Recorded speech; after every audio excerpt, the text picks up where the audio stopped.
하나님 말씀 로마서 15장 12절에서 13절 말씀을 보겠습니다. 신약성경 260쪽입니다. 또 이사야가 가로되 이새의 뿌리 곧 열방을 다스리기 위하여 일어나시는 이가 있으리니 열방이 그에게 소망을 두리라 하였느니라. 소망의 하나님이 모든 기쁨과 평강을 믿음 안에서 너희에게 충만케 하사 성령의 능력으로 소망이 넘치게 하시기를 원하노라. 아멘. 지금 사도 바울이 이제 로마서 결론 부분에 도달하여서 로마에 있는 성도들에게 이 로마서를 쓰고 있음을 밝히고 있죠. 로마에 있는 성도들은 이방인입니다. 이미 로마서에서 여러 차례 밝혔어요. 로마서 1장 5절 6절을 한번 보겠습니다.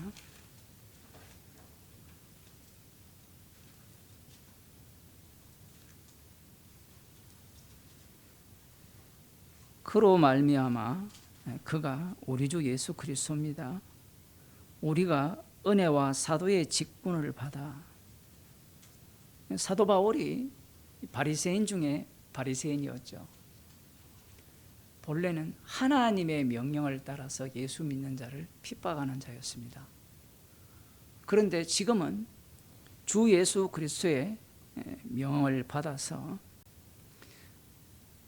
그로 말미암아 은혜와 사도의 직분을 받아 그 이름을 위하여 모든 이방인 중에서 믿어 순종케 한다. 그 이름을 위하여. 그 이름이 무엇이냐 하면 주의 이름인데 주의 이름은 예수님이에요. 사도 바울은 유대인이기 때문에 하나님의 이름과 이 예수님의 이름 있죠. 이 부분을 명료하게 구분을 합니다. 이게 구분이 안 되면 유대교에서 그리스도인으로 넘어온 게 안 되죠.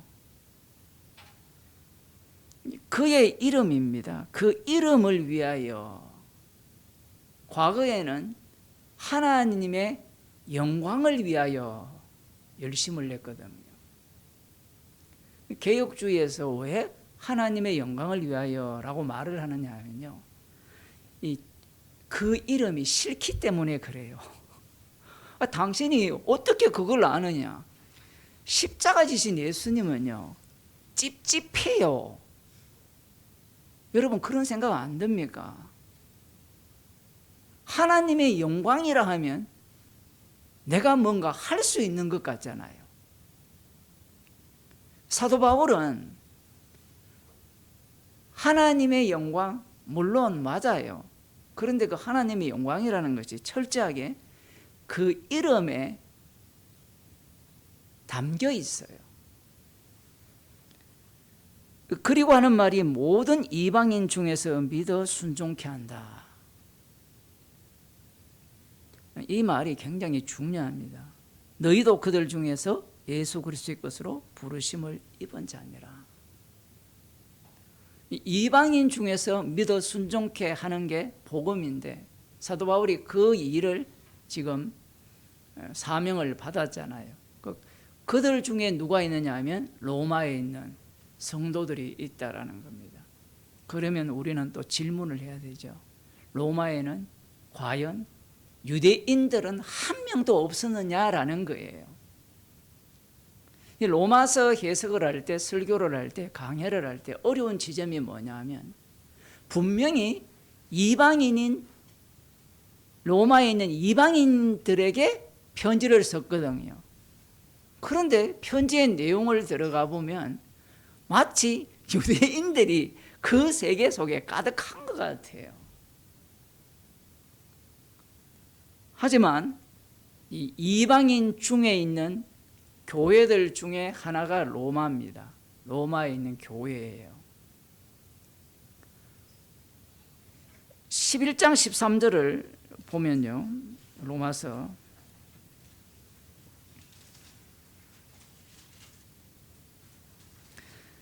내가 이방인인 너희에게 말하노라 이렇게 말을 합니다. 이방인인 너희에게. 이 말씀이 어려운 게 뭐냐면요, 제가 설교를 하잖아요. 설교를 하면 사람들은 이 한 부분을 지적을 하면 이 한 부분이 전체를 말한다라고 생각을 해야 되는데, 듣는 사람들은 어떻게 듣느냐 하면 한 부분을 이야기하면 한 부분만 이야기한다고 생각을 해요. 제가 예를 들어 개혁주의를 아까 문제를 삼았잖아요.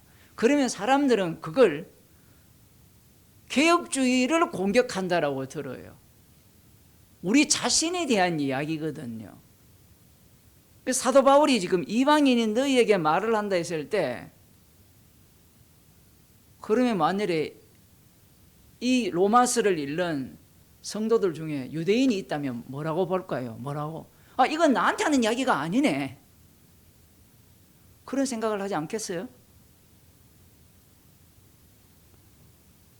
성경을 읽고 해석하는 방식에 있어서 이 단어의 그 의미가 어떤 의미로 사용되는지를 이미 사복음서 속에서 이미 밝혔습니다. 그런데 우리들은 이 인간의 언어에 매여 있잖아요.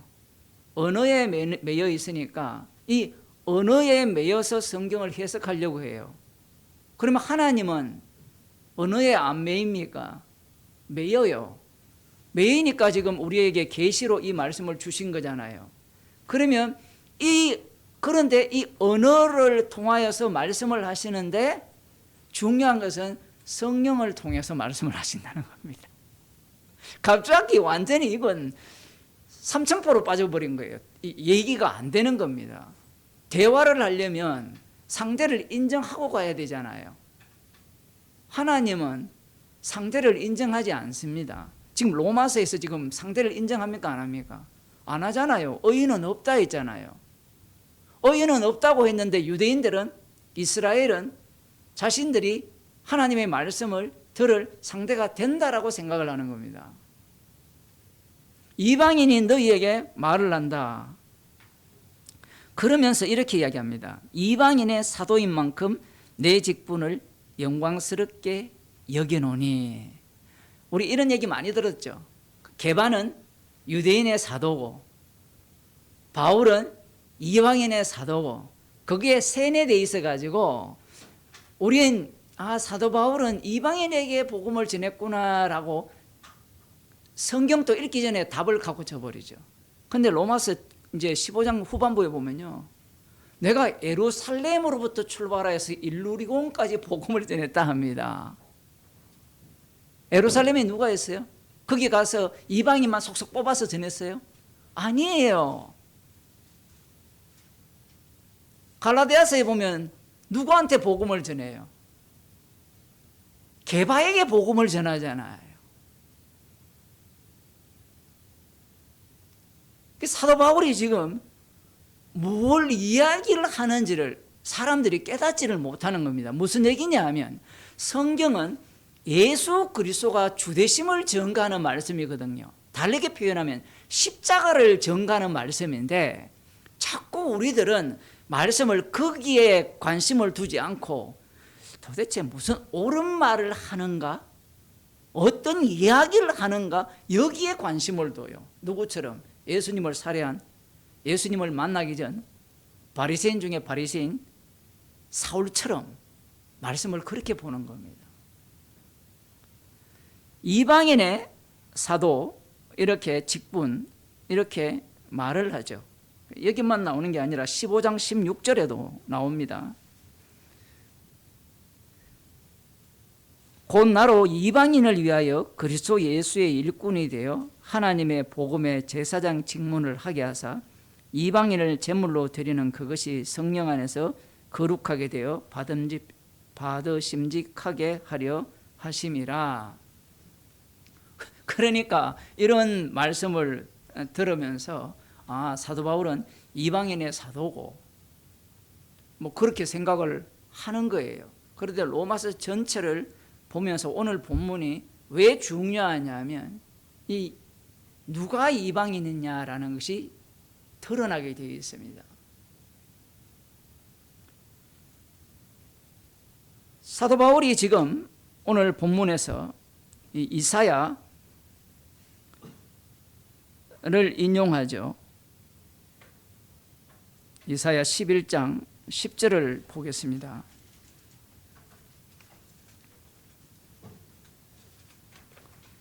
구약을 인용을 할 때 사도 바울이 무작위로 인용하는 게 아니에요.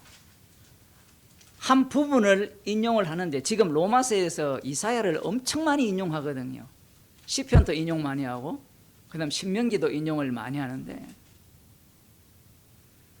그 이사야서의 말씀의 취지가 어떻게 바뀌는가를 말하는 거예요.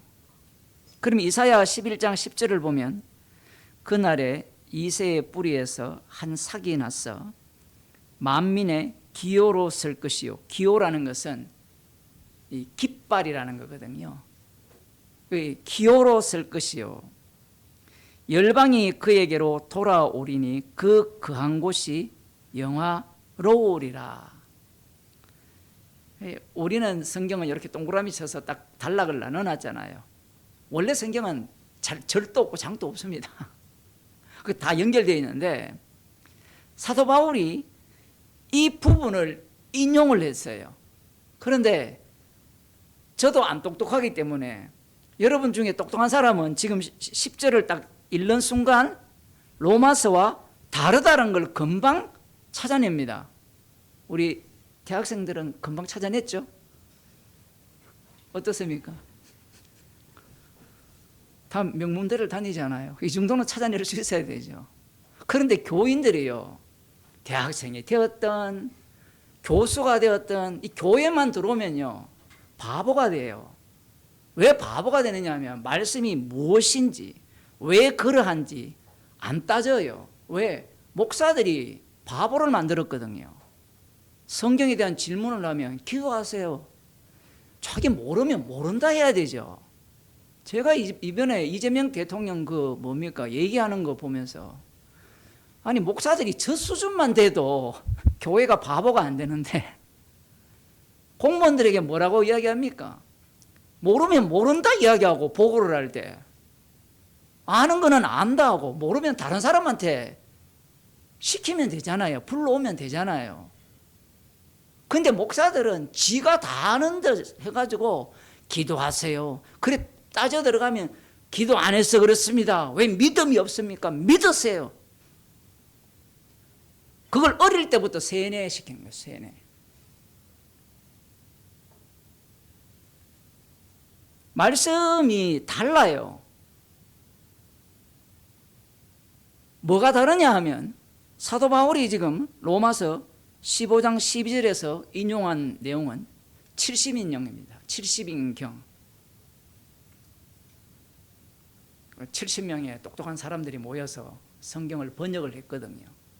이 이사야서에서는 이렇게 말을 합니다. 그날의 이새의 뿌리에서 만민의 기호로 설 것이요. 이렇게 되어 있는 부분을 오늘 로마서에서는 이새의 뿌리 곧 열방을 다스리기 위하여 일어나시는 이가 있으리니 이렇게 번역을 해놨어요. 이게 70인경에 이렇게 번역이 되어 있습니다. 그러면 사도 바울이나 70인경 인용이 되게 많거든요. 그런데 70인경 인용도 있지만 아닌 것도 있어요. 그러니까 사람들이 장단을 못 맞춰요. 왜 그러냐면 하나님의 계시는 완벽해야 되잖아요. 완벽하면 신약에 기록할 때 아니 70인경만 인용하면 그걸 인용해서 70인경을 진짜 하나님의 말씀으로 인정할 수 있는 바탕이 될 수 있잖아요. 그런데 여기서 인용하고 저기서 인용을 해요. 하나님께서는 일을 어떻게 하신다 했습니까? 인간이 범죄하는 자리로 들어가서 일을 하신다 했죠.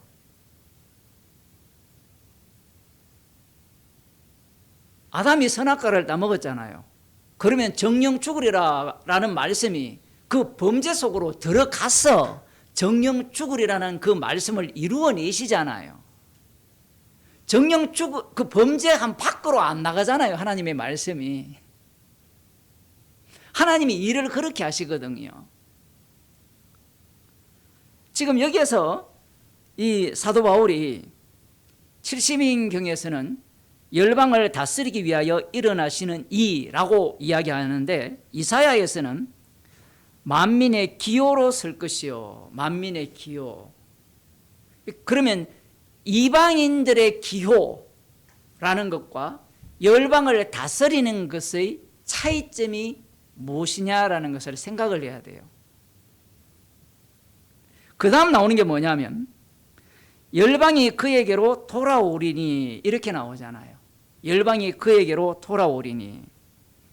이 부분을 어떻게 번역했느냐 하면 열방이 그에게 소망을 두리라 이렇게 70인경은 번역을 한 겁니다.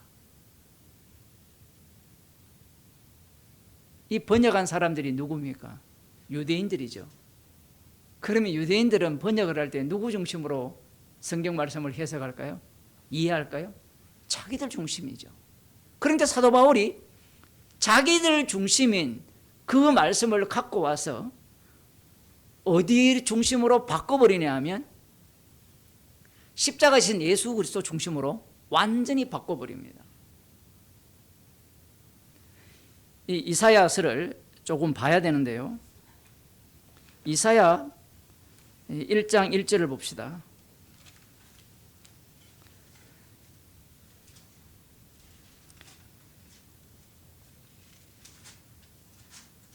유다왕 우시아와 요담과 아하스와 히스기야 시대에 아모스의 아들 이사야가 유다와 예루살렘에 대하여 본 이상이라. 하늘이여 들으라, 땅이여 귀를 기울이라. 여호와께서 말씀하시기를 내가 자식을 양육하였거늘 그들이 나를 거역하였도다. 소는 그 임자를 알고 나귀는 주인의 구유를 알건만은 이스라엘은 알지 못하고 나의 백성은 깨닫지 못하는도다 하셨도다. 슬프다 범죄한 나라요, 허물진 백성이요, 행악의 종자요, 행위가 부패한 자식이로다. 그들이 여호와를 버리며 이스라엘의 거룩한 자를 만홀히 여겨 멀리하고 물러갔도다. 너희가 어찌하여 매를 더 맞으려고 더욱더욱 패역하느냐.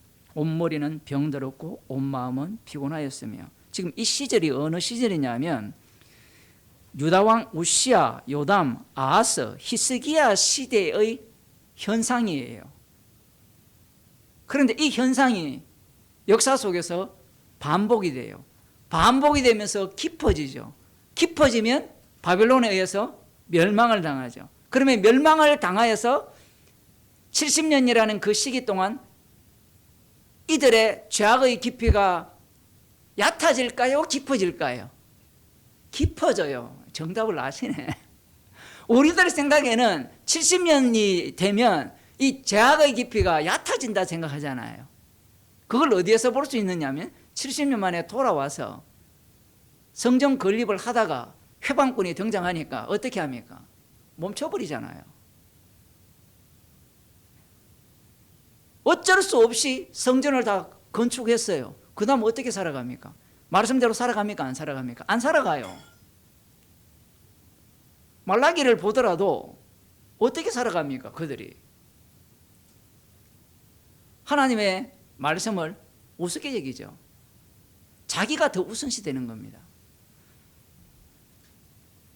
6절에 보면 발바닥에서 머리까지 성한 곳이 없이 상한 것과 터진 것과 새로 맞은 흔적뿐이거늘 그것을 짜며 사매며 기름으로 유하게 함을 받지 못하였도다. 너희 땅은 황무하였고 너희 성읍들은 불에 탔고 너희 토지는 너희 목전에 이방인에게 상키웠으며 이방인에게 파괴당 같이 황무하였고 딸 시온이 포도원의 망대같이 원두막의 상징막같이 에워싸인 성읍같이 겨우 남았도다.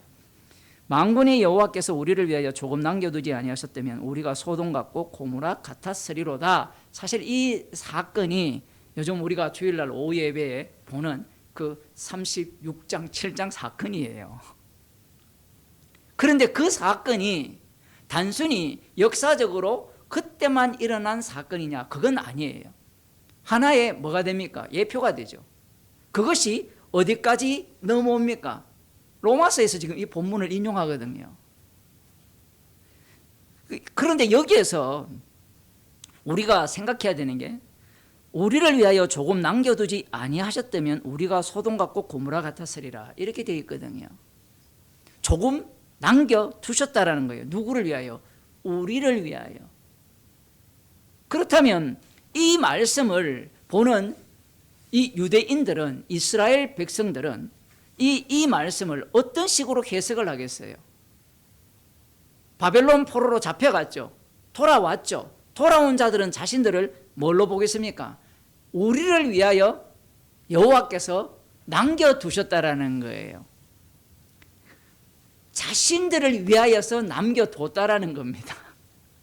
무슨 얘기냐면 이스라엘을 하나님께서는 절대 포기하지 않는다는 거예요. 그게 이사야 43장에 나오거든요. 내가 너를 지명하여 불렀나니 너는 나의 영광을 위하여 창조하였다, 이렇게 나오거든요.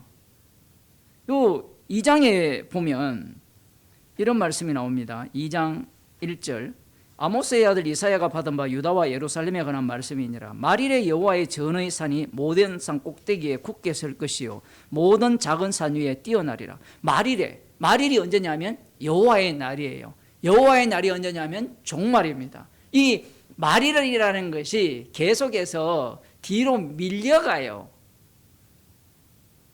아마 어떤 사람들은 그 히스기야 시대 때 아수르가 대피했잖아요.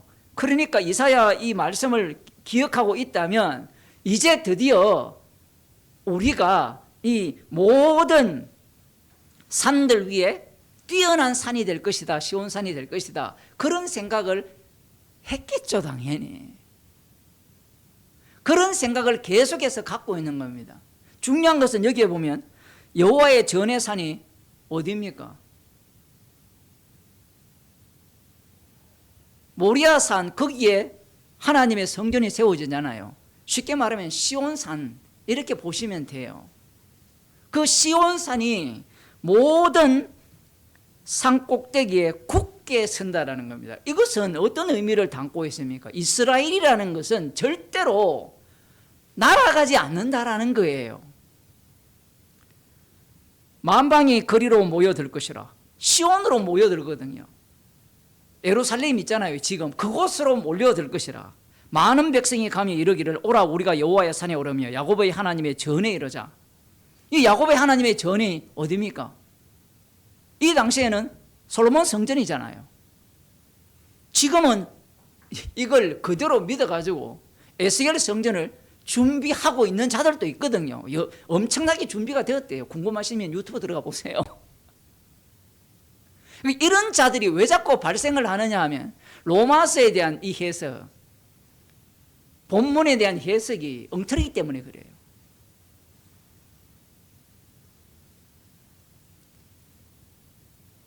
율법이 시온에서부터 나올 것이요 하나님의 말씀이 예루살렘으로부터 나올 것입니다.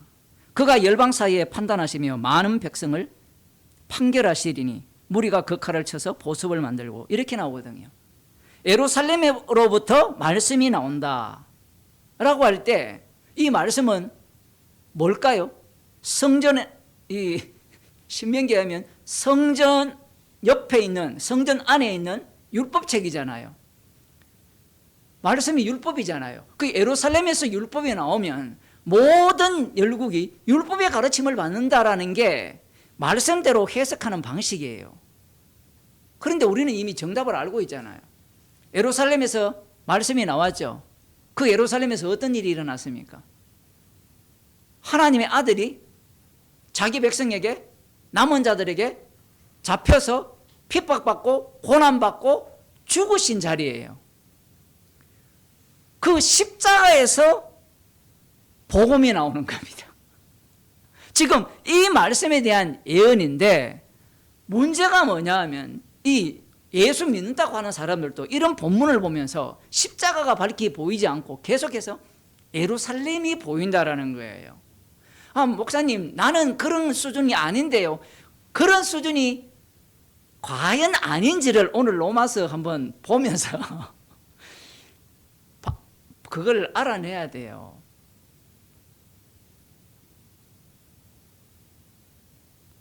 그가 열방 사이에 판단하시며 라고 할 때 한번 봅시다. 그러면 이 이스라엘이 하나님께 범죄해서 심판을 받고 심판받은 이후에 남은 자가 돌아오잖아요. 돌아오면 그 여호와의 전의 산이 모든 산 꼭대기에 서게 되잖아요. 서게 되면 여기에 이방인들은 그리로 모여들 건데 중심은 누가 차지합니까? 말할 필요도 없어요. 유대인입니다. 제자들이 주의 우편의 자리에 앉게 해달라고 하잖아요. 하나는 좌편에. 이러한 생각이 성경에 근거하여서 한 생각이에요. 성경을 바탕으로 하지 않는 게 아닙니다. 약속을 믿었기 때문에, 하나님의 언약을 믿었기 때문에 성경 전체를, 구약 전체를 하나님 나라로 해석했기 때문에 그 생각을 하는 거예요.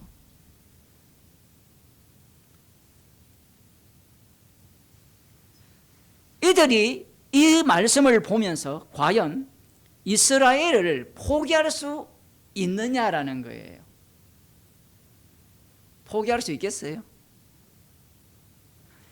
당대에 보는 사람들은 관심이 없어요. 물론 선지자들도 이스라엘을 포기하지 않는다고 보겠죠. 이사야도. 그러면 후대에 이 이사야를 읽게 되면 여호와의 전의 산이 모든 산 위에 높이 설 것이라 했으니까, 열국이 그리로 온다라고 했으니까, 남은 자는 이미 돌아왔으니까 그 남은 자 중심으로 새로운 이스라엘이 만들어지거든요. 그게 이사야 이제 65장 6장을 넘으면 새하늘과 새 땅이 되는데, 그 새하늘과 새 땅인 이 메시아 왕국에서 이스라엘, 아브라함의 자손이 없을 수 있겠습니까? 그들이 중심이 아니겠느냐라는 거예요. 당연히 그들이 중심이 돼요. 그게 그들이 갖고 있는 생각입니다. 그런데 이 생각이 왜 문제가 되느냐라는 거예요. 그 생각을 갖고 있던 자들 예수님이 죽여버리거든요. 아니, 목사님, 그거는 우리와 상관이 없지 않습니까? 상관이 없다면 우리는 이사야 읽을 필요 없어요. 구약을 읽을 필요가 없어요.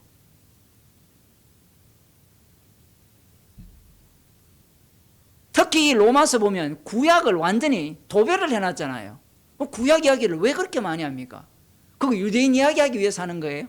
아니죠. 예수 그리스도를 전가하거든요. 예수 그리스도를 전가하기 때문에 그 예수 그리스도를 전가하는 그 유대인들, 이스라엘 속으로 누구를 집어넣냐 하면 우리를 집어넣어요. 이사야 1, 2장만 보더라도 이 하나님께서는 심판을 하시는데 그 심판을 누구를 통해서 하십니까? 아수르를 통해서 하시죠. 아수르가 대표입니다. 그 다음 바벨론을 통해서 하시고, 그 다음 메데파사, 그 다음 헬라 마케도니아, 그 다음 로마 제국을 통해서 심판을 하시는데, 그 심판 속에서 남은 자는 돌아온다라는 거예요. 하나님이 남겨줬다라는 겁니다. 그러면서 이제 뭐 이사야 다 볼 수는 없고 10장을 봅시다.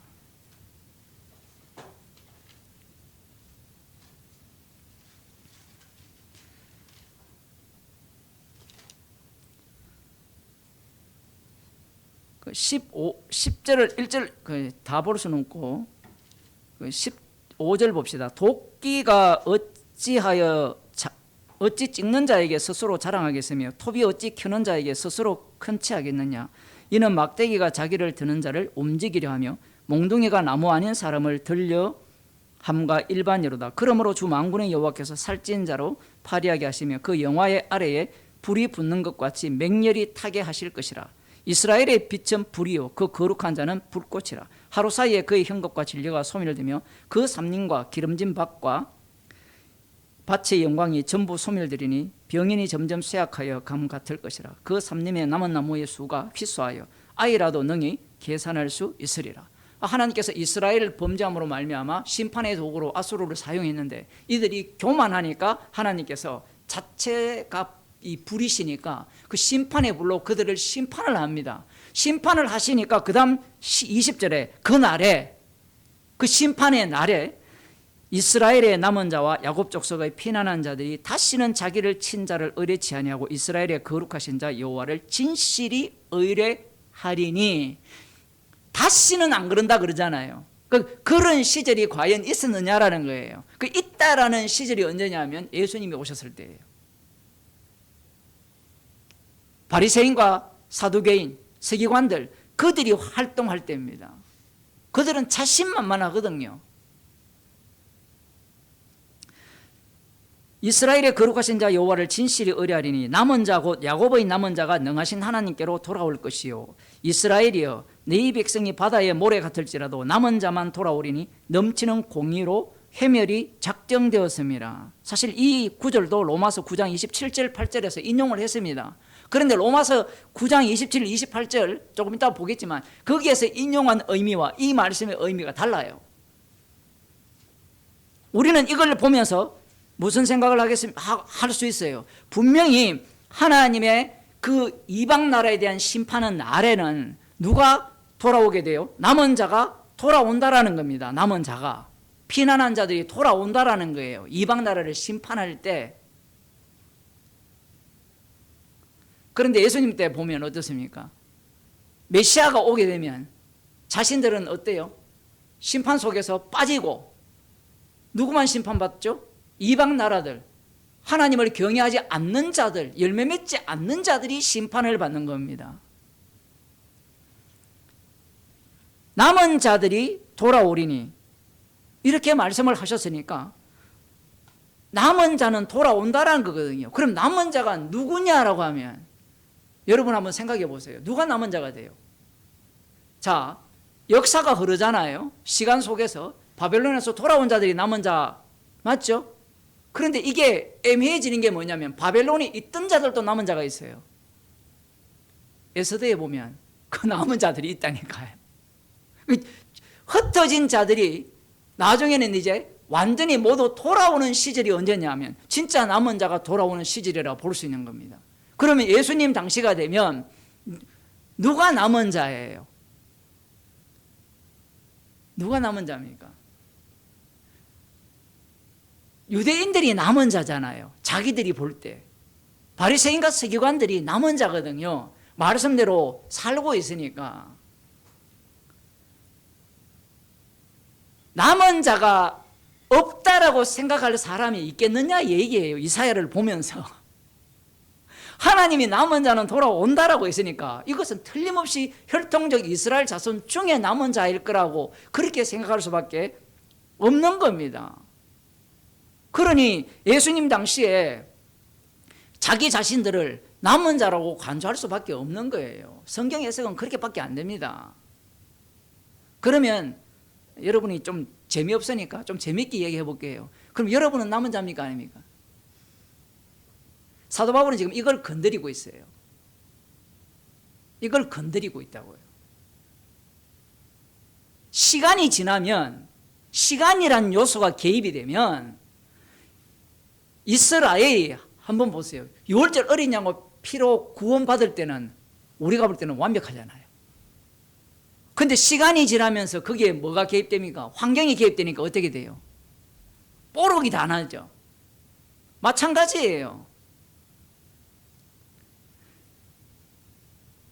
이스라엘 백성들, 남은 자, 이 유대인들이죠. 예수님 때가 되면 유대인들밖에 없는데 유대인이 주로고 레인들이 주류입니다. 그들이 이 말씀을 생각할 때는 남은 자가 자기들인 거예요. 그들이 자기 자신들을 남은 자라고 규정하는 겁니다. 마치 오늘날 자기가 예수 믿으면 내가 구원받은 자라고 규정하듯이 그거와 똑같은 거예요. 자기가 자기를 규정하는 거예요. 조건을 갖고. 왜? 말씀을 너무 완벽하게 해석하고 있기 때문에 그렇거든요. 그들보다 더 뛰어난 해석이 없어요.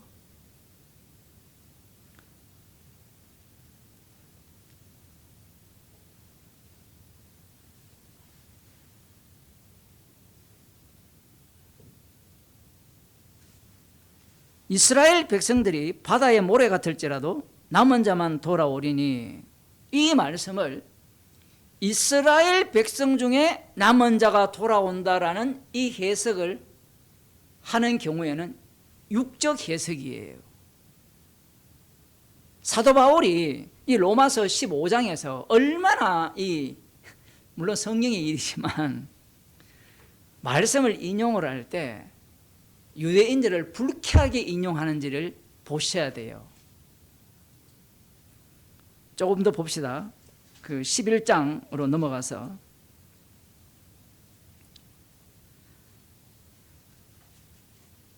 이새의 줄기에서 한 삭이 나며 그 뿌리에서 한 가지가 나서 결실할 것이요 여호와의 신 곧 지혜와 총명의 신이요 모략과 재능의 신이 지식과 여호와를 경외하는 신이 그 위에 강림하시리니. 자, 이렇게 말씀을 하셨어요. 예수님에게 이 영이 임했잖아요. 그러면 예수님이 여호와를 경외합니까 안 합니까? 이 질문부터 해야 돼요. 여호와를 경외합니까 안 합니까? 하죠. 하는데 안 하죠. 여호와를 경외한다면 자기 자신이 하나님이라고 하면 돼야 안 돼요? 여호와를 경외하면 나 외에 다른 신이 없잖아요. 그런데 예수님은 자기 자신이 하나님이라 해버립니다. 그럼 이거 여호와를 경외하는 게 아니에요. 그러니까 유대인들이 이 말씀을 보게 되면 이 다윗의 자손에서 날 이새의 줄기라는 것은 다윗의 자손이잖아요. 이 다윗 왕으로 오실 그분은 틀림없이 여호와를 경외할 뿐이고, 여호와를 경외한다면 이 다윗 왕은 누구를 위한 왕이어야 돼요? 자신들을, 이스라엘을 위한 왕이어야 된다라는 겁니다. 그런데 예수님이 여호와를 경외하는 분으로 오셨잖아요. 오셨으니까 하나님이라 해버립니다. 그리고 하나님은 영원히 살아계시는 분이죠. 그죠? 근데 죽어버립니다. 또 어떤 사람들은요, 예수님은 진짜 하나님이기 때문에 죽은 채했다 이야기해요. 참, 이 충성심이 너무 높아요.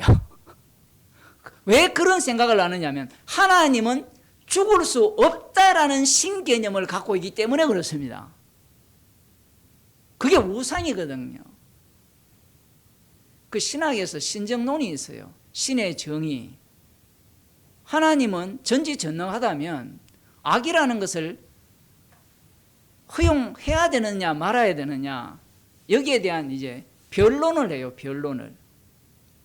그 변론 끝이 뭐냐면 그 라이프니츠라는 그 철학자가 예정 조화론을 주장해 버립니다. 하나님은 최선의 수많은 창조를 할 수 있었는데 최선의 것을 선택하여서 창조하셨다. 그 우리들에게 수많은 갈래길이 있는데 혹시 여러분에게 예를 들어 홍수가 나서 물에 안 잠겼다.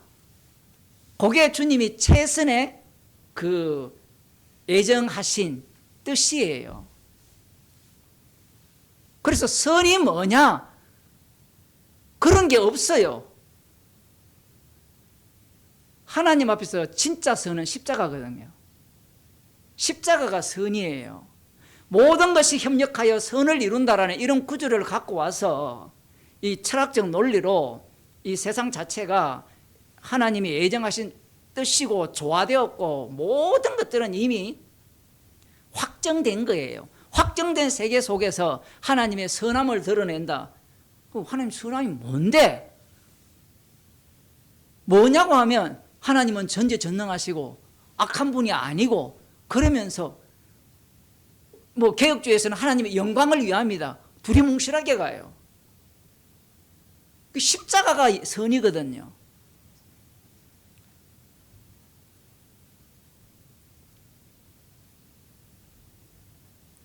십자가에 못 박히시는 그분이 진짜 하나님이에요. 이 로마서 15장 7절입니까? 그게 나오잖아요. 하나님 곧 우리 주 예수 그리스도의 아버지라고 분명하게 말을 하거든요. 아들이 돌아가셨잖아요. 아들이 돌아가셨다면 아버지는 죽은 아들의 아버지가 되잖아요. 그 하나님은 죽은 거예요. 인간이 갖고 있는 그 논리가 다 깨진 겁니다. 사실 인간이 갖고 있는 논리가 아니라 구약이 갖고 있는 논리죠. 여호와 하나님은 항상 살아계시잖아요.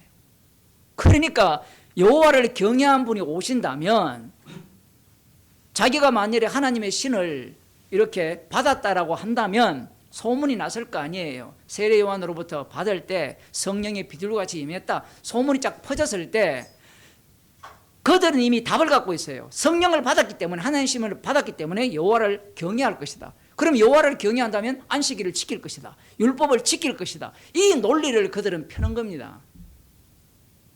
그래야만 그것과 무엇이 연결이 되어 있느냐면 이스라엘의 구원과 연결이 돼요. 이스라엘의 회복과 연결이 되는 겁니다. 그런데 예수님 같이 내 살과 내 피를 먹고 마셔야지 않으면 영생이 없다라고 해버리면 이스라엘과의 연속성이 끊어져 버려요. 그러면 어떤 문제가 발생하느냐면 방금 우리가 이사야 계속 읽고 있는 이 본문에서 남은 자는 돌아온다 했잖아요. 남겨두셨잖아요. 실제로 역사 속에서도 그 70년 이후에 돌아왔잖아요. 그러면 이건 물리적인 세계잖아요. 실질 혈통적 이스라엘이 남은 자가 있다라는 말씀이잖아요. 그럼 그 논리로 들어가야 되는데 예수님의 말씀에 의하면 혈통적 이스라엘 중에 남은 자가 없다가 돼요. 그게 마태복음입니다. 아브라함과 다윗의 자손 예수 그리스도의 세계를 이야기하면 예수 그리스도가 성령으로 잉태함으로 말미암아 아브라함과 다윗의 자손 그 후손 세계에서는 남은 자가 없다라는 이야기입니다. 없다라는 자리가 어떻게 드러납니까? 십자가에서 드러나거든요. 아니 목사님 그 뭐 유대인 없다 그 한마디만 하면 되지 왜 그렇게 복잡하게 이야기합니까? 라고 이야기하는데 우리들 속에 계속해서 어떤 자리가 어떤 걸 자리 잡고 있는가 하면 난 선택받았다. 난 구원받았다. 그게 유대교예요. 로마서를 우리가 시큰했잖아요. 시큰했는데 마지막에 남은 건 뭐냐면 난 선택받았다. 나 은혜로 택하심을 받았다. 이게 남아요. 지금 그걸 사도 바울이 날리는 겁니다. 오늘 15장 그 12절 13절에서 좀 더 봅시다. 그가 여호와를 경외함으로 즐거움을 삼을 것이며 그 눈에 보이는 대로 심판치 아니하며 귀에 들리는 대로 판단치 아니하며 공의로 빈핍한 자를 심판하며 정직으로 세상의 겸손한 자를 판단할 것이며 그 입의 막대기로 세상을 치며 입술의 기운으로 악인을 죽일 것이며 공의로 그 허리띠를 삼으며 성실로 몸의 띠를 삼으리니 예수님은 어떻게 심판을 합니까? 눈에 보이는 대로 심판하지 않죠. 어떻게 심판해 버립니까? 눈에 보이는 대로 심판하지 않는다는 것은 인간의 행위를 보고 심판하지 않는다라는 얘기예요. 그리고 이 심판이 얼마나 공정하냐 하면 가난한 자라고 봐주는 게 아니에요. 부자라고 지옥 보내는 게 아니에요. 철저하게 어디에 근거합니까? 자신의 피에 근거합니다. 그러한 심판을 행하시는 분이에요. 그런데 문제는 이 말씀을 읽는 유대인들은 어떻게 읽느냐 하면 예수님의 심판을 뭘로 봅니까? 피능력으로 봐야 되는데 유대인들 입장에서는 귀에 들리는 대로 판단하지 않는다라고 했는데 한번 봅시다. 이건 만일에 거짓 증인들이 뭐 한다 이렇게 하면 거짓 증거를 보고 판단하지 않는다 이렇게 해석할 수 있는데 그런 얘기가 아니라 바리새인들은 심판 받는다고 생각했어요? 안 받는다고 생각했어요? 안 받는다고 생각했잖아요.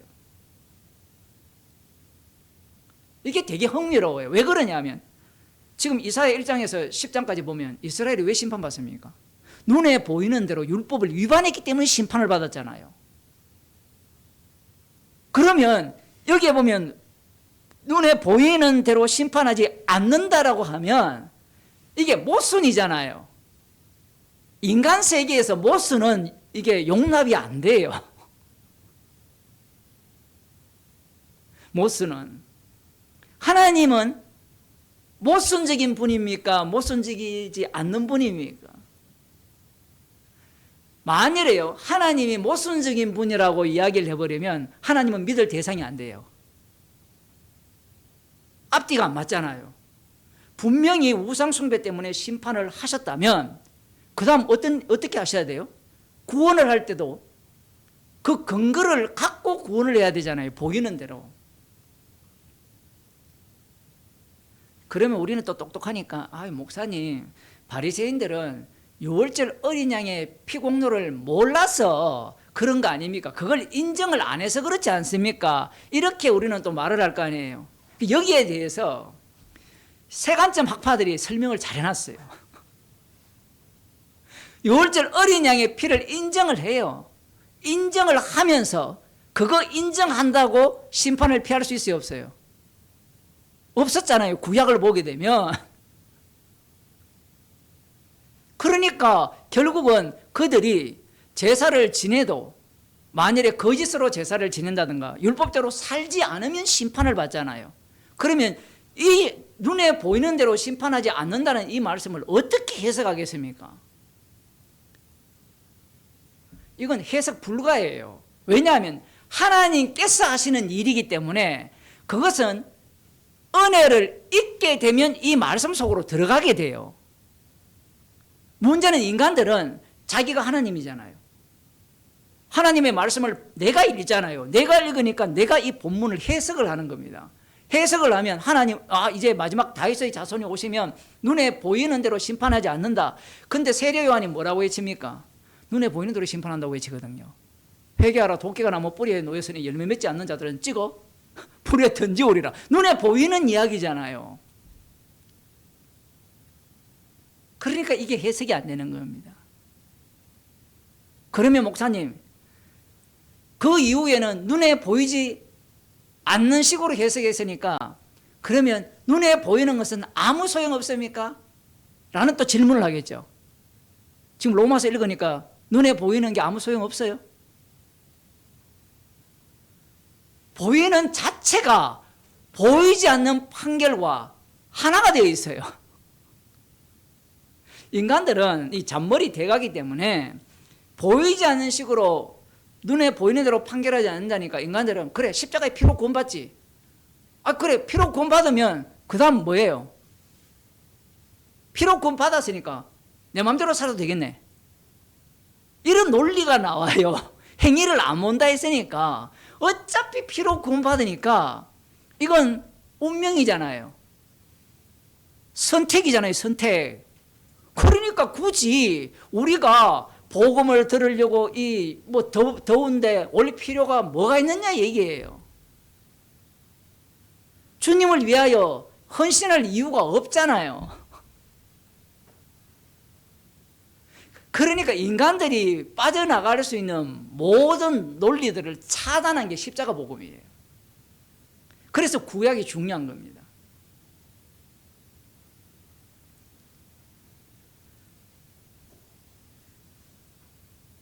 육절에 보면 그때 이리가 어린 양과 함께 거하며 표범이 어린 염소와 함께 누우며 송아지와 어린 사자와 살찐 짐승이 함께 있어 어린 아이에게 끌리며 암소와 곰이 함께 먹으며 그것들에게 새끼가 함께 엎드리며 사자가 소처럼 풀을 먹을 것이며 젖먹는 아이가 독사의 구멍에서 장난하며 젖된 어린아이가 독사의 굴에 손을 넣을 것이라.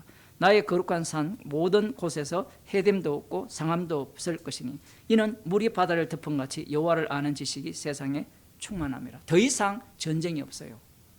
전쟁이 없는 세계가 언제냐면 이새의 줄기에서 한 삭이 나서 그가 다스리는 나라가 되면 다시는 해함이 없다라는 겁니다. 어디에서? 어디 중심입니까? 거룩한 산, 모든 곳. 그러니까 예루살렘 중심이죠. 시온산 중심. 이 세계에서는 더 이상 해로움이 없다라는 겁니다. 이 나라가 유대인들이 기다리는 하나님 나라예요. 얼마나 이게 희망적입니까? 그런데 가만히 들어보면 어때요? 인간들이 꿈꾸는 세상이잖아요. 파라다이스거든요. 이상세계. 그리고 우리가 가고 싶은 세계. 지금 어제 그저께 폭우가 이렇게 내려가지고 죽은 사람도 많잖아요. 그러니까 이재명 대통령이 백날 예배하라 해도 주님을 못 이겨요. 그런데 제가 이 생각을 해봤어요. 울산에도 폭우가 쏟아지고 뭐 산청에도 쏟아지고 뭐 여러 곳에 쏟아졌잖아요. 거기에 있는 성도가 있다 칩시다. 집이 산사태가 나서 다 잠겼어요. 있을 수 있잖아요. 그럼 그 성도가 오늘 복음 듣는 게 이게 어떤 의미가 있을까요? 그 인터뷰 참 내가 인상적이었는데, 울산에 그 이제 태화강이 넘쳐가지고 그 아파트 단지가 있는데, 아파트 단지 뒤쪽이 이제 그 강 옆에 그 뚝인데 거기에 주차를 하고 아파트 단지 안에 주차했는데, 아파트 단지 안쪽은 안 잠겼어요. 근데 거기에 잠겼는데, 그 사람인 것 같은데 어떤 아줌마가 인터뷰를 하는데, 내 차 뽑은 지 한 달 반밖에 안 됐는데 그분이 만일에 복음을 안다면 이게 만만한 문제가 아니에요. 한번 적용해 보세요. 여러분은 지금 집 안 잠겼잖아요. 맞죠? 제가 중국에 살 때 이 비가 많이 올 때요, 이런 일이 있었어요. 지하실에 이제 하수가 역류를 했는데, 그 하수구가 그 화장실 내려가는 하수구가 역류를 했어요. 그거 다 퍼내야 되거든요. 열심히 다 퍼냈어요. 그런 일과는 비교가 안 되잖아요. 자기 집이 설려가잖아요. 자기 새 차, 뭐 그게 하면 1억짜리라 쳐보세요. 보험 들었으면 뭐 그 발 동동할 필요 있습니까? 부자들은 보험 다 들거든요. 차가 설려 나가도 다 받을 수 있는 그런 조치를 하지만, 그럴 때 과연 복음이 도움이 되겠느냐라는 거예요. 제가 이 얘기를 왜 하느냐 하면, 지금 2세의 뿌리에 산 삭이 났는데 그 남분이 어떤 일을 펼치느냐 하면, 폭우를 내려가지고 집을 잠기게 해버려요. 차를 날려버립니다. 그러면 그런 분을 과연 메시아로 볼 수 있겠느냐 이 얘기입니다. 메시아로 못 보죠. 왜? 성경에 보면 지금 이 이세의 줄기에서 난 분은 분명히 다윗의 자손으로 오시는 다윗 왕이잖아요. 참 목자잖아요. 참 목자가 오면 우리를 위해 있어야 되잖아요. 맞죠? 근데 제자들을 데리고 다녔는데, 예수님이 제자들을 위해서 십자가에 지셨습니까? 아니면 예수님 자신이 아버지의 뜻을 이루기 위해서 십자가에 지셨습니까? 물론 우리는 똑똑하기 때문에 궁극적으로는 제자들을 위해서 지셨다 하지만, 제자들 입장에서는요, 그런 십자가 필요 없습니다. 자기들을 위한 게 아니에요. 우리가 꼭 알아야 될 이런 부분입니다. 제자들을 위함이 되려면 예수님이 십자가 지셔서 성령을 주셔야만 자기들을 위함이 돼요. 그렇게 자기들을 위함이 어떤 위함이냐면, 예수님을 위해서 모든 것을 잃어버리는 위함이 돼요. 폭우가 내리면 집이 날아가야 돼요. 아니, 목사 니는 그런 일을 안 당했으니까. 이거는 예상 못해요. 그러니까 미리 우리가 복음을 전하는 거예요. 너도 그렇게 당해보면 그런 고백이 나올지 안 나올지 보세요. 그래 어떻게 되는지. 주님의 일은 주님이 해요. 우리가 하는 게 아니에요. 사도 바울이 지금 로마서 15장 12절에서 진짜 성경을 인용하는데 너무 고약하게 인용을 했어요. 지금 앞서서 로마서 15장으로 가서 봅시다. 9절에 이러므로 내가 열방 중에서 주께 감사하고 주의 이름을 찬송하리로다. 이게 다윗의 찬양이라 했잖아요. 다윗이 사울과 그리고 나머지 주변 이방 나라와 전쟁에서 승리한 이후에 한 노래잖아요. 그럼 여기에는 누구 중심입니까? 다윗 왕 중심이잖아요. 쉽게 말하면. 물론 여기에는 뭐도 깔려 있겠습니까? 다윗의 대적이 누구도 있다고요? 사울도 있다 했죠. 사울도 있고 이방 나라도 있는데, 그 다음 봅시다. 열방들아 주의 백성과 함께 즐거워하라. 주의 백성이 나오죠. 그 이방인들이 주의 백성과 함께 즐거워하라. 여전히 여기에도 뭐가 남아있죠? 이스라엘이 남아있다니까요. 주의 백성이. 그 다음 봅시다. 모든 열방들아 주를 찬양하며 모든 백성들아 저를 찬송하라. 이렇게 나오거든요. 이것은 시편 117편. 이 내용은 무엇과 관련되어 있습니까? 117편이니까 여전히 이 이스라엘이 남아있어요. 다윗의 시니까. 그런데 12절로 가게 되면 의도적으로 유대인을, 이스라엘을 빼버립니다. 아까 70인경 번역 이야기했죠. 70인경. 그 번역을 그렇게 한 이유가 뭐냐면, 이방인들은 항상 어떤 위치에 차지하느냐면 두 번째 위치에 차지해요. 우선은 먼저는 유대인에게요. 로마서에도 나오죠. 그 다음이 이방인이라. 이 표현이 어떤 표현입니까? 그 표현이 우선권에 대한 이야기예요. 십자가 사랑의 깊이에 대한 이야기입니다. 그러면 정반대로 봐야 되죠.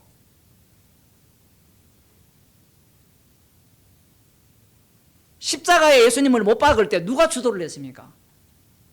남은 자들이 주도했죠. 바리새인과 장로들과 대제사장, 산헤드린 공의회. 그들이 주도를 하고 이방인들이 그냥 옵저버죠. 쉽게 말하면. 본디오 빌라도가 거기에 끼어든 겁니다. 지금 사도 바울이 12절로 가서 아예 여기에는 뭐만 남아있느냐 하면 이방인만 남도록 해버립니다. 이새에 뿌리고 열방을 다스리기 위하여 일어나시는 이가 있으리니 열방이 그에게 소망을 두리라. 이렇게 가버립니다. 이방인들이 그에게 소망을 두리라 하고 바로 나오는 게 소망의 하나님이 이래 나오는 거예요. 소망의 하나님이 아닌 자들은 누굴까요? 자기가 스스로 뭐 택함 받은 자다, 남은 자다 이렇게 생각하는 자들이 소망의 하나님이 될 수가 없어요. 소망의 하나님이 되려면 자신이 뭐가 돼야 되죠? 잃어버린 자, 죄인이 돼야 돼요. 로마서 다시 이사야 11장 10절로 가서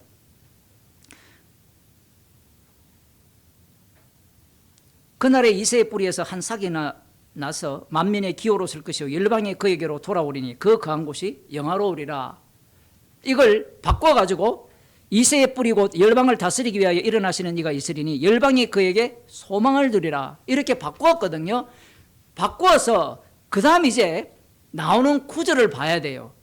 여기에는 방금 이야기했듯이 유대인이 없어요. 방금 이 구절에는. 근데 뒤에 보면 11절 그날에 주께서 다시 손을 펴사 그 남은 백성을 아수르와 애국과 바드로스와 구스와 엘람과 시날과 하막과 바다 섬들에서 돌아오게 하실 것이라. 차라리 이런 이야기를 넣는 게 훨씬 좋잖아요. 그런데 지금 로마서에서는 의도적으로 마지막 부분에 가서 남은 자는 돌아오리라는 이 얘기를 빼버립니다. 왜 빼느냐가 중요해요. 제발 복음을 들었다고 너희들이 남은 자라고 생각하지 말라는 거예요. 자기가 남은 자가 되면 소망의 하나님이 안 돼요. 하나님이 무슨 소망이 있습니까? 자기가 이미 남았는데. 그 하나님은 어떤 하나님이에요? 소망을 다르게 표현하면 예수 그리스도예요. 그게 15장 7절에 나왔거든요. 하나님 곧 주 예수 그리스도의 아버지께 그 내용이 나옵니다. 그래서 사도 바울은 이 이사야 11장에서 11절 같은 걸 인용하든지 아니면 다른 본문이 많거든요. 그걸 인용하지 않고 이 10절을 인용하면서 열방을 다스리기 위해서 일어나시는 이가 있다고 이렇게 말을 해버립니다. 이 말을 하는 순간 70인경은 유대인들 중심으로 번역했을 거 아니에요. 그럼 열방을 다스리는 이가 일어나게 되면 이방인들이 아닌 자들은 그 다스림 속에 못 들어간다 이야기가 돼요.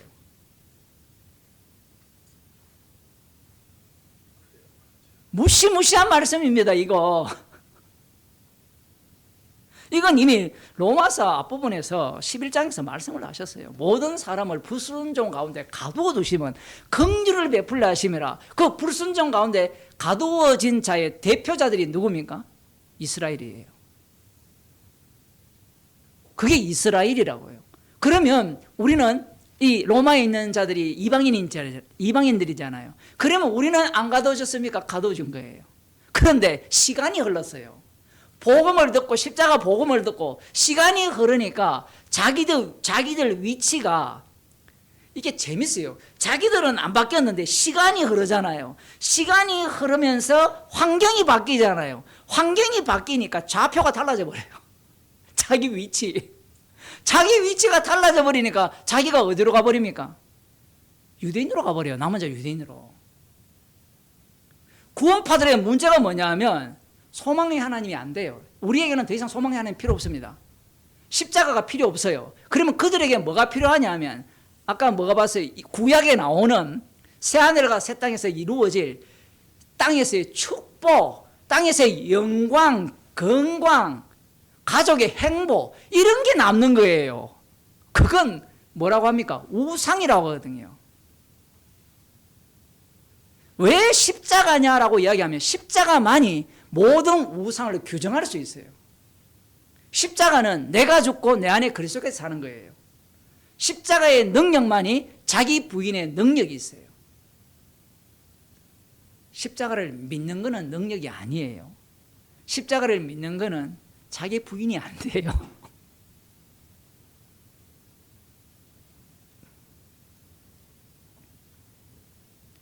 열방이 그에게 소망을 드리라. 사도 바울이, 잘 봅시다. 사도 바울이 지금 이사야서를 꿰뚫고 있잖아요. 바리새인 중에 바리새인이니까. 그러면 꿰뚫고 있는 입장에서는 복음은 항상 유대인으로부터 시작하여서 이방으로 넘어가죠. 기쁜 소식이. 그런데 이 기쁜 소식이, 그 소식을 누가 갖고 옵니까? 예수님이 갖고 왔죠. 예수님이 갖고 오니까 바리새인 중에 바리새인인 이 사울이 이 기쁜 소식을 기쁜 소식으로 들어요, 못 들어요? 기쁜 소식이 아니라 이것은 뭐예요? 우상 숭배자죠. 그래서 예수 믿는 자를 핍박한 거예요. 스데반을 죽이는데 그게 정인이 된 겁니다. 그런데 예수님이 찾아오시니까 자신이 어떤 자가 돼요? 나 바리새인 중에 바리새인? 예? 난지 8일 만에 할례? 이 모든 것들이 로마서에 나오죠. 육신의 할례가 뭐가 아니다? 할례가 아니요. 표면적 유대인이 아니요. 표면적 유대인이 아니면 이방인이란 이야기예요. 모든 게 새롭게 규정이 돼요. 그러면 남은 자는 돌아온다 했는데 남은 자는 누굽니까? 놀랍게도 남은 자들이라고 주장하는 자들, 이 말씀을 붙들고 남은 자들이라고 주장하는 자들이 죽인 그분이 남은 자가 돼요. 그분이 유일한 참 이스라엘이 돼요.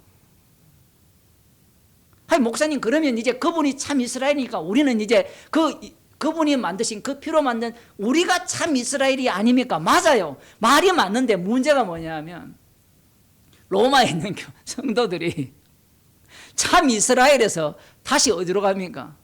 표면적 유대인으로 흘러가요. 아니, 목사님, 그런 게 어디 있습니까? 그게 서신서에 깔려 있어요.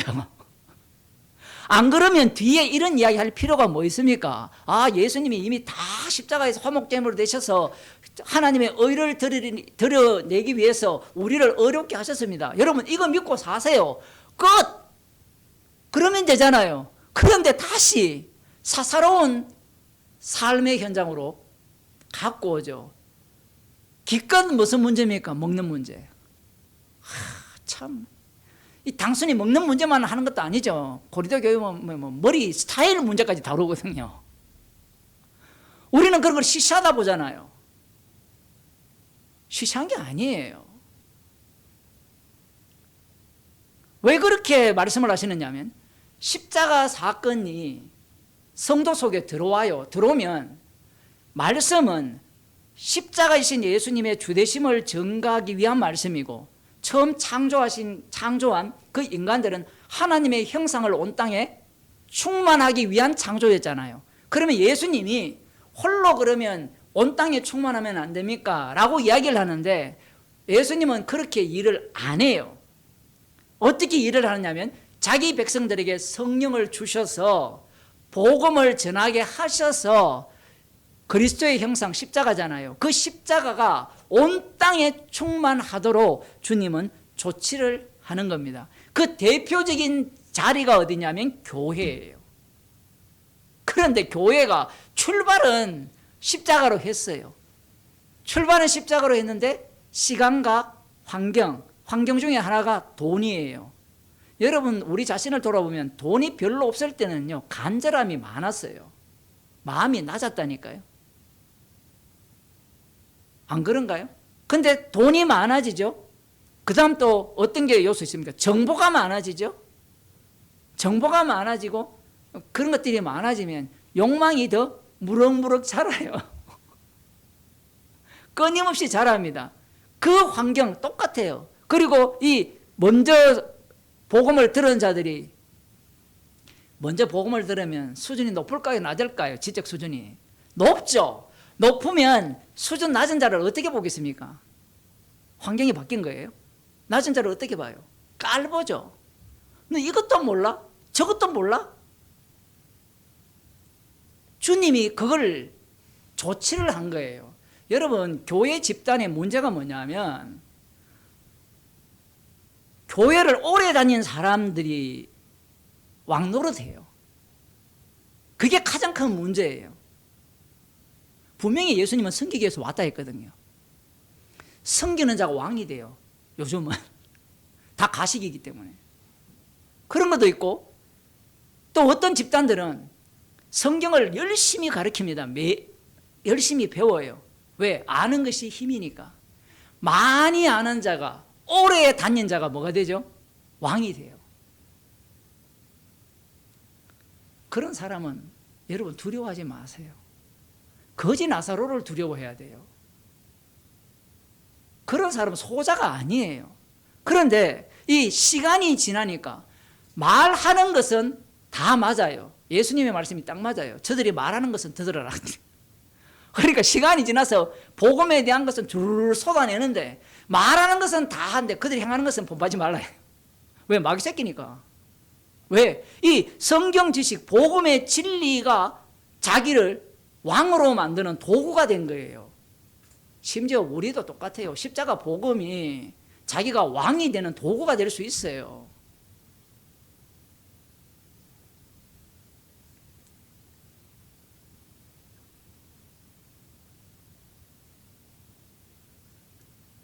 로마서 9장을 보겠습니다.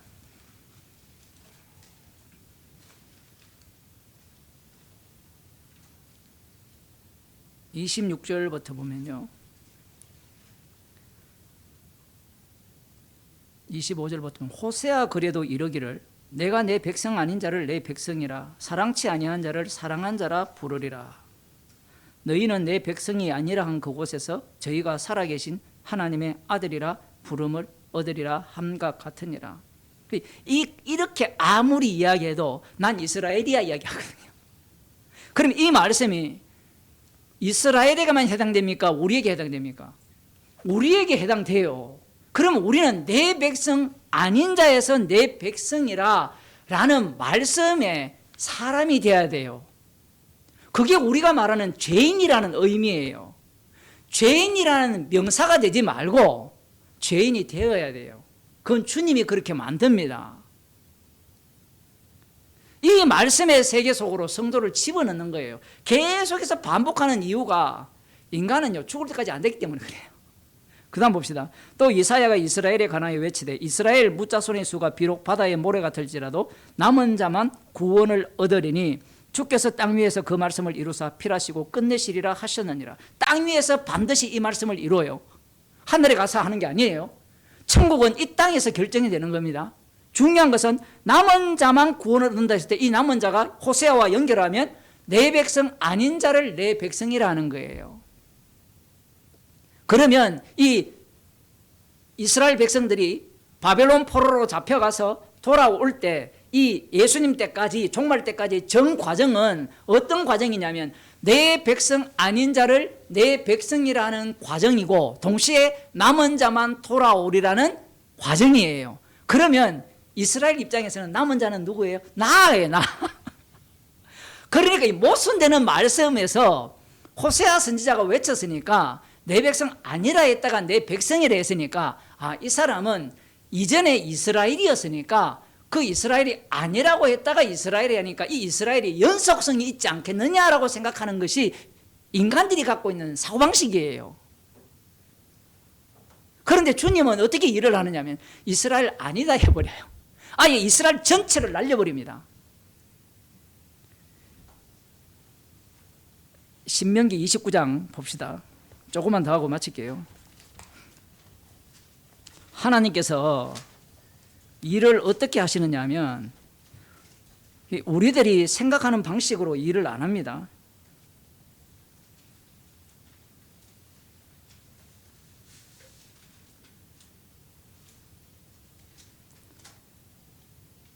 신명기 29장 19절인데요.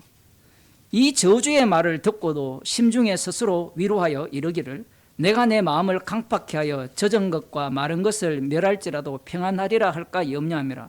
여호와는 이런 자를 사하지 아니하실 뿐만 아니라 여호와의 분노와 질투의 불로 그의 위에 붓게 하시며 또 이 책에 기록된 모든 저주로 그에게 더하실 것이라. 그 다음 보십시다. 여호와께서 필경은 그의 이름을 천하에서 도말하시되 여호와께서 곧 이스라엘 모든 지파 중에서 그를 구별하시고, 말씀에 순종하는 자를 특별히 구별해서 그 이름을 천하에서 도말해 버린다는 거예요. 구별했다니까 좋은 뜻이라고 하는데 좋은 뜻이 아니고, 그러면 이 말씀이 단순히 개인적인 이야기냐 아니면 이스라엘에게도 해당되는 말씀입니까? 이스라엘에게도 해당되는 말씀이에요. 그러면 이스라엘의 이름을 날려버린다는 얘기예요. 그러면 하나님의 언약은 이스라엘과 맺은 언약이 아닙니까? 그러니까 이스라엘을 날려버리고 이스라엘을 만드시는 거예요. 하나님이 일을 그렇게 합니다. 그래서 지금 이 로마서 9장에 나오는 이 말씀의 취지가 그렇게 해석이 되어지죠. 29절 또한 이사야가 미리 말한 바 만일 만군의 주께서 우리에게 씨를 남겨두시지 아니하셨다면 우리가 소돔과 같이 되고 고모라와 같았으리로다. 이사야 1장에 인용을 했죠. 그런즉 우리가 무슨 말 하리요? 자 봅시다. 요렇게까지 나오면 그 다음 나와야 되는 게 뭐냐면 이스라엘 중에 남은 자가 나와야 되잖아요. 논리가 그렇게 진행이 되잖아요. 여호와께서 남기지 않았다면 소돔과 고모라와 같았으리라 하니까 이스라엘의 남은 자가 나와야 되는데, 그런즉 우리가 무슨 말하리요? 의를 쫓지 아니한 이방인들이 의를 얻었으니 곧 믿음에서 난 의요. 의의 법을 쫓아간 이스라엘은 법에 이르지 못하였으니 어찌 그리하뇨? 이는 저희가 믿음에 의지하지 않고 행위에 의지함이라 부딪힐 돌에 부딪혔느니라. 이렇게 결론이 나가요. 남은 자가 누굽니까? 이방인입니다. 남은 자가 이방인이에요. 이방인이 되지 않으면 남은 자가 안 돼요. 지금 말씀이 그렇게 흘러가요. 로마서를 읽으면서 계속해서 사람들은 유대인들, 혈통적 유대인을 고수하거든요. 고수. 예수님이 십자가에 달렸다는 것은 이미 혈통적 이스라엘은 끝났다 이야기예요. 그게 로마서 1장 이야기, 마태복음 1장에 나오는 족보 이야기예요. 로마서 5장에 가면 이스라엘 이야기합니까? 아담 이야기합니까? 첫째 아담 이야기하잖아요. 첫째 아담을 이야기한다는 것은 이스라엘은 이미 날아갔다라는 겁니다.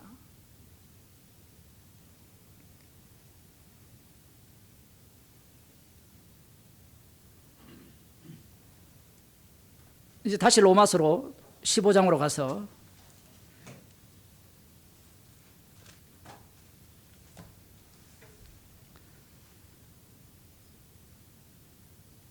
열방이 그에게 소망을 두리라. 이것은 열방을 다스리기 위하여 예수님이 오시죠. 이방인들을 다스리기 위해 오시는데, 이 오시는 분이 자기 백성인 자들에 의해서 죽임을 당하고 죽임당한 그분이 어디에서 다스립니까? 십자가에서 다스립니다. 십자가에서 다스려요. 십자가에서 다스린다는 것은 이미 앞부분에서 얘기했잖아요. 주께서 할례의 종이 되셨죠. 그리스도께서. 너희도 서로 용납하라. 용납할 수 있는 방법은 내가 죽는 방법 외에는 없어요. 다른 방법은 없습니다. 그것을 지금 이 말씀을 하시는데, 그 다음 나오는 게 이제 소망의 하나님이 모든 기쁨과 평강을 믿음 안에서 너희에게 충만케 하사 성령의 능력으로 소망이 넘치게 하시기를 원하노라. 이렇게 번역이 되어 있는데 이 번역이 잘못되었어요.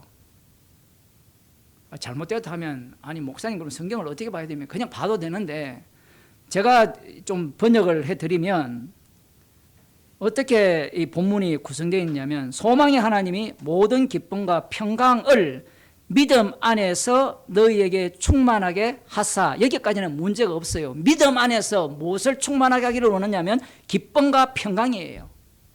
그 다음 나오는 게 뭐냐면 성령의 능력으로 이렇게 나오는데 여기에서 다 헬라어 단어가 n이에요. 영어로 치면 in입니다. 그 성령의 능력 안에서 그 다음 나오는 게 뭐냐면 소망이 넘치게 하시기를 이렇게 나오잖아요. 소망 안에서 이렇게 돼 있어요. 그러면 어떻게 되느냐 하면 쉽게 표현하면 소망의 하나님이 믿음 안에서 성령의 능력 안에서 소망 안에서 평강과 기쁨이 넘치기를 원한다라는 이야기입니다. 그러면 조금 본문이 이해가 되죠. 그러면 이 평강과 기쁨은 어떤 내용이냐라는 거예요. 무엇이 기쁨이냐, 무엇이 평강이냐가 중요해요. 그러면 평강과 기쁨은 누가 주십니까? 예수 그리스도께서 십자가에 달려 죽으시고 성령을 주심으로 말미암아 기쁨을 주시죠. 평강도 마찬가지입니다.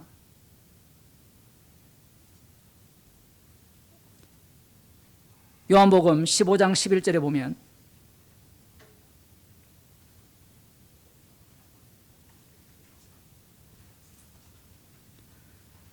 내가 이것을 너희에게 이름은 내 기쁨이 너희 안에 있어 너희 기쁨을 충만케 하려 함이니라. 하나님의 사랑이 우리 속에 들어오면 예수님의 기쁨이 성도들 속에 충만하게 되는데 그 15장 로마서 15장 1절을 봅시다. 우리 강한 자가 마땅히 연약한 자의 약점을 담당하고 자기를 기쁘게 하지 아니할 것이라. 그 기쁨이 믿음 안에서 소망 안에서 성령의 능력 안에서 기쁨이 충만하기를 원한다 할 때 이 기쁨은 로마서 15장 1절에서 자기를 기쁘게 하지 않는 기쁨이에요. 그게 예수님의 기쁨이었거든요. 예수님이 자기를 기쁘게 하지 않았어요. 아버지를 기쁘게 하기 위해서 자기 목숨을 대속물로 내어주신 거죠. 내 뜻대로 마옵시고 아버지 뜻대로 해달라고 하잖아요. 소망의 하나님이라고 말을 딱 듣는 순간 그 소망은 십자가거든요. 그러면 우리는 죽었구나 해야 되는데 소망의 하나님이라고 이야기하니까 기대하고 있어요. 소망의 하나님. 뭘 주실까? 주긴 주죠. 기쁨과 평안. 그 기쁨이 어떤 기쁨이냐면 방금 나왔잖아요. 자기를 기쁘게 하지 않는 기쁨. 그 기쁨은 뭐예요? 내가 음식은 먹어도 돼. 그건 누구를 기쁘게 하는 거죠? 나를 기쁘게 하는 거예요. 그런데 진짜 기쁨은 상대, 주님이 피로 사신 형제를 기쁘게 하는 게 진짜 기쁨이 돼야 돼요. 그렇게 하려면 형제를 기쁘게 할 때 나는 내 기쁨은 어떻게 되죠?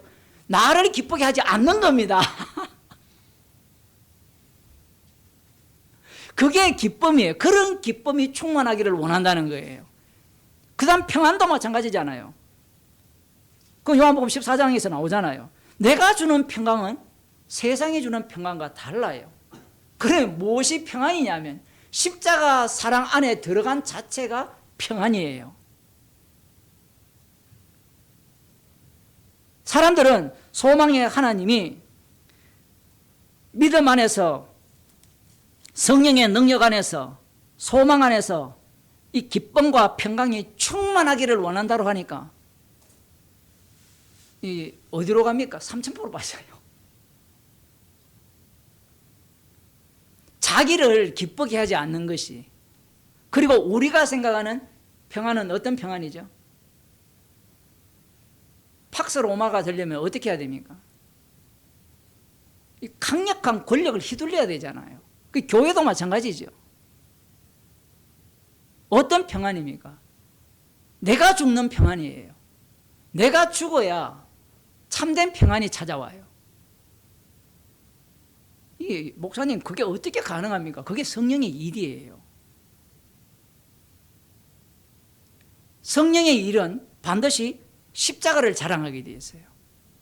이제 말씀을 맺겠습니다. 지금 사도 바울이 구약을 엄청나게 인용하면서 마지막에 이새의 뿌리고 열방을 다스리기 위하여 일어나시는 이가 있으리니 열방이 그에게 소망을 두리라 이렇게 이야기하면서 이방인들을 언급하는 이유가 뭐냐면 이방인이 되지 아니하면 복음의 증인이 못 돼요. 무슨 얘기냐면 음식은 다 거룩하다라고 해버리면 출발은 이방인에서 출발을 해서 성도가 되었잖아요. 그런데 거룩하다, 뭐든지 먹어도 된다라고 하면 그런 자가 유대인이 되어버려요.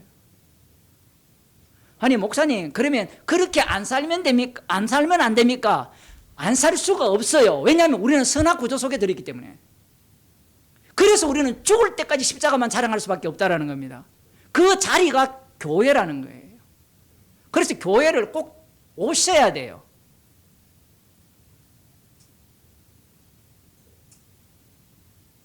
주님은 내 구원, 네 행복, 그걸 위하여서 피 흘린 게 아니에요. 자신이 십자가에서 홀로 다 이루심을 증거하기 위해서 자기 백성을 만든 겁니다. 그러면 목사님, 이 말씀을 안 들으면 어떻게 됩니까? 안녕히 가세요. 아이 목사님, 예수님의 십자가의 피로 미리 정하신 자를 부르시고 부르신 자를 어렵다 하시고 어렵다 하신 자를 영화롭게 하지 않았습니까? 맞아요. 그 말씀 속에 지금 로마서 뒤에 나오는 내용이 다 담겨 있어요. 이걸 좀 아셔야 되는데. 인간들은 말씀을 해석할 때 자기 중심으로 해석하잖아요. 자기가 이해되고 납득되고. 그건 종교입니다. 기도하겠습니다. 하나님 아버지, 우리를 그리스도 안에서 불러주셔서 십자가의 사랑을 알게 하시고 그 십자가의 사랑 속에서 십자가의 피만을 증거하고 자랑케 하기 위해서 우리를 날마다 죄가 쏟아지는 현장으로 인도하심을 감사드립니다. 십자가 외에는 자랑할 것이 없는 자로 날마다 드러나는 그 기쁨 속에 살게 하여 주옵소서. 주 예수 그리스도의 은혜와 하나님 아버지의 크신 사랑과 성령의 교통하심이 십자가 사랑만을 증거하기 위하여서 주께서 조성하시는 환경 속에서 감사함으로 죄인으로 드러나며 자기를 부인하며 주님을 쫓기를 소원하는 주의 백성에게 축원하옵나이다. 아멘.